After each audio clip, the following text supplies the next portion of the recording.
L'amour de Dieu dans nos cœurs ne se mesure pas à la quantité de versets bibliques que tu as emmagasinés. La première caractéristique de l'amour-compassion, c'est que l'amour-compassion voit ou perçoit la souffrance de l'autre. Jésus voit une foule.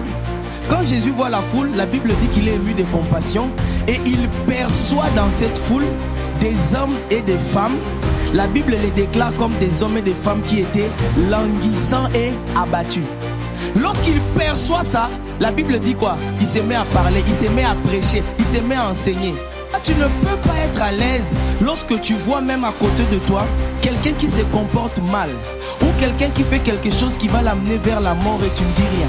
Celui qui est rempli de l'amour compassion ne se réjouit pas du mal.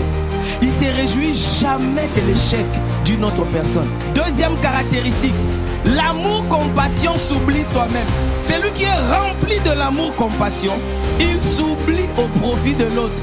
Parce qu'il y a quelque chose qui se passe lorsque tu apportes beaucoup de solutions aux problèmes des autres. Vous savez c'est quoi? C'est que tes problèmes commencent à être résolus. Et la compassion laisse des traces indélébiles dans les cœurs des hommes. Voilà pourquoi la compassion, lorsqu'elle te remplit, ça doit te pousser à l'action. Alors arrête de dire que tu as l'amour de Dieu si on ne voit pas les actes.